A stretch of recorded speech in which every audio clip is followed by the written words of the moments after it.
आप देख रहे हैं समाचार एजेंसी ऑफ इंडिया में साइन न्यूज। नमस्कार दोस्तों, समाचार एजेंसी ऑफ इंडिया की साइन न्यूज में एक बार फिर आपका स्वागत है। लिमटी की लालटेन का 620वां एपिसोड आज आप देख रहे हैं। चुनावी बॉन्ड के संबंध में एसबीआई की दलीलें खारिज कर दी गई हैं। 12 अर्थात कल तक देना होगा हिसाब। देश के सबसे बड़े बैंक का शनि भारी होता हुआ दिख रहा है। 15 तक चुनाव आयोग की वेबसाइट पर इलेक्टोरल बॉन्ड की जानकारी करनी होगी साझा। लिमटी की लालटेन के 620वें एपिसोड में एक बार फिर आपका स्वागत है। माफ कीजिएगा। चुनावी बॉन्ड को लेकर जिस तरह की बातें सोशल मीडिया पर तैर रही हैं, उन पर विराम लगता दिख रहा है। दरअसल देश की शीर्ष अदालत के द्वारा भारतीय स्टेट बैंक को इलेक्टोरल बॉन्ड से संबंधित जानकारी 12 मार्च की शाम तक देने के निर्देश दिए हैं, ताकि इन्हें तय समय सीमा जो सर्वोच्च न्यायालय द्वारा समय सीमा तय की गई थी, अर्थात 15 मार्च तक चुनाव आयोग की वेबसाइट पर साझा किया जा सके। चुनाव आयोग को लेकर पारदर्शिता के संबंध में इन दिशा निर्देशों को मील का पत्थर भी माना जा सकता है। देश की शीर्ष अदालत के द्वारा चुनावी बॉन्ड पर समय सीमा बढ़ाने के लिए भारतीय स्टेट बैंक की याचिका को खारिज कर दिया गया है। शीर्ष अदालत ने स्टेट बैंक ऑफ इंडिया को चुनावी बॉन्ड से संबंधित जानकारी, पूरी की पूरी जानकारी 12 मार्च तक देने के निर्देश दिए हैं, जो दिन भर सोशल मीडिया की सुर्खियां बना रहा। 15 मार्च को दिए गए आदेश के बाद भारतीय स्टेट बैंक पूरी तरह निश्चिंत ही दिखाई दे रहा था। उसके द्वारा 15 मार्च के बाद किसी तरह की कवायद शायद ही की गई हो, ऐसा प्रतीत नहीं होता। सर्वोच्च न्यायालय की 5 सदस्यीय खंडपीठ ने भारतीय स्टेट बैंक को ये भी कहा है कि अगर मंगलवार तक जानकारी उपलब्ध भारतीय स्टेट बैंक नहीं कराता है तो अदालत के द्वारा भारतीय स्टेट बैंक के खिलाफ अवमानना की कार्रवाई भी की जाएगी। सर्वोच्च न्यायालय ने इस मामले की सुनवाई चीफ जस्टिस DY चंद्रचूड़ के नेतृत्व वाली 5 सदस्यीय संवैधानिक पीठ कर रही है, जिसमें justice Sanjeev Khanna, justice BR Gavai, justice JB Pardiwala और जस्टिस मनोज मिश्रा इसमें शामिल हैं। इस मामले में भारतीय स्टेट बैंक के वकील हरीश साल्वे के द्वारा ये कहकर समय चाहा गया कि बैंक के द्वारा कोर बैंकिंग प्रणाली से इतर चुनावी बॉन्ड योजना के बारे में जानकारी एकत्र करने के लिए एक SOP का पालन किया गया है, जिसके लिए उन्हें समय दिया जाए। बैंक के द्वारा कहा गया कि भारतीय स्टेट बैंक को सिर्फ सील बंद लिफाफा ही खोलना है और जानकारी को देना है। वैसे देखा जाए तो शीर्ष अदालत के द्वारा association for democratic reforms ADR की याचिका की सुनवाई की जा रही है। इसके पहले शीर्ष अदालत के द्वारा भारतीय स्टेट बैंक को निर्देश दिए गए थे कि चुनावी बॉन्ड से संबंधित जानकारी चुनाव आयोग को 6 मार्च तक समूची जानकारी मुहैया कराई जाए। चुनाव आयोग उस जानकारी को 15 मार्च तक अपनी वेबसाइट पर डाले, ये निर्देश थे। 6 मार्च भी निकल गई और आज 11 मार्च है। इसी बीच भारतीय स्टेट बैंक के द्वारा 30 जून तक का समय चाहा गया। ADR के द्वारा इस पर आपत्ति जता दी गई थी।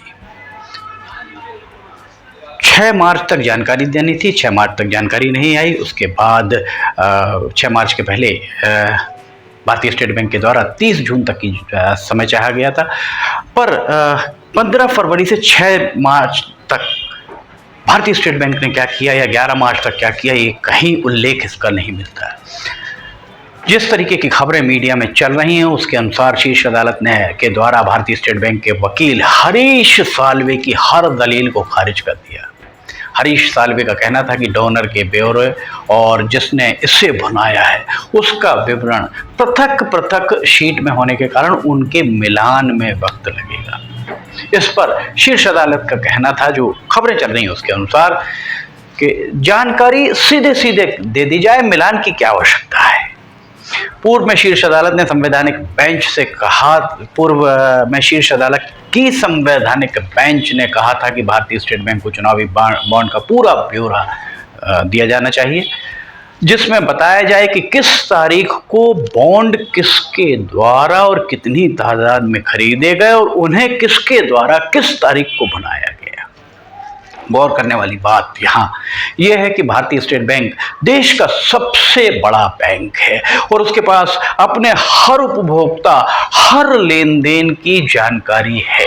ये माना जा सकता है कि चुनावी बॉन्ड गोपनीय थे, पर जानकारी तो भारतीय स्टेट बैंक के पास थी और ये भारतीय स्टेट बैंक के वकील हरीश साल्वे इस बात को भी स्वीकार कर चुके हैं कि जानकारी भारतीय स्टेट बैंक के पास है। तब जानकारी जिस रूप में है उस रूप में माननीय अदालत के सामने, माननीय न्यायालय के सामने रखने में भारतीय स्टेट बैंक को परेशानी किस बात की है, समझ सबसे बड़ी बात यही है। इसके साथ ही 15 फरवरी के आदेश के बाद भारतीय स्टेट बैंक के द्वारा 11 मार्च तक क्या कार्रवाई की, इस बारे में भारतीय स्टेट बैंक के द्वारा अपने आवेदन में कुछ भी उल्लेख नहीं किया है। इससे तो यही प्रतीत होता है कि भारतीय स्टेट बैंक द्वारा शीर्ष अदालत के निर्देशों को ज़्यादा तवज्जो नहीं दी गई, ये प्रतीत हो रहा है, क्योंकि आपने 15 फरवरी के बाद 6 मार्च या 11 मार्च तक कुछ भी नहीं किया। कुल मिलाकर सब झोलम झाल ही प्रतीत हो रहा है। इधर सर्वोच्च न्यायालय की संवैधानिक पीठ के कठोर रवैये से चुनावी प्रक्रिया में पारदर्शिता आने की दिशा में मील का पत्थर भी ये साबित होने की उम्मीदें बढ़ गई हैं। इलेक्टोरल बॉन्ड या चुनावी बॉन्ड क्या है, इस बारे में हम आपको बताते हैं। इलेक्टोरल बॉन्ड या चुनावी बॉन्ड ब्याज मुक्त धारक बॉन्ड या मनी इंस्ट्रूमेंट था, जिसे भारत के अनेक कंपनियों और व्यक्तियों द्वारा भारतीय स्टेट बैंक की अधिकृत शाखाओं से खरीदा जा सकता था। ये बॉन्ड 1000, 10,000, 1 लाख, 10 लाख, 1 करोड़ के गुणांकों में बेचे जाते थे। किसी भी राजनीतिक दल को दान देने के लिए इन्हें केवाईसी अनुपालक खाते के माध्यम से खरीदा जा सकता था। इसके साथ ही जिस राजनीतिक दल को ये दिया जाता था, वो राजनीतिक दल को इन्हें एक निर्धारित समय के अंदर भुनाना होता था। इस तरीके के बॉन्ड साल में 4 बार जनवरी, अप्रैल, जुलाई और अक्टूबर में जारी किए जाते थे। 2019 तक इलेक्टोरल बॉन्ड या चुनावी बॉन्ड की बिक्री के 12 चरण पूरे हो चुके थे। सूत्र बताते हैं कि इस दौरान चुनावी बॉन्ड का सबसे ज़्यादा 30.67% हिस्सा मुंबई में बेचा गया था और इसके सबसे ज़्यादा 80.50% हिस्सा दिल्ली में बनाया गया था। सबसे ज़्यादा 30% के लगभग मुंबई में खरीदा गया था, देश की आर्थिक राजधानी में, और बनाया गया देश की राजनीतिक राजधानी में 80.50%। उम्मीद की जानी चाहिए कि भारतीय स्टेट बैंक के द्वारा देश की शीर्ष अदालत के स्पष्ट निर्देशों का पूरा सम्मान करते हुए, बिना हिला हवाला किए हुए चुनावी बॉन्ड से संबंधित जानकारी तय समय सीमा अर्थात मंगलवार कल 12 मार्च की शाम तक चुनाव आयोग को देकर चुनाव प्रक्रिया को स्पष्ट, पारदर्शी और सरल बनाने के मार्ग प्रशस्त अवश्य किए जाएंगे।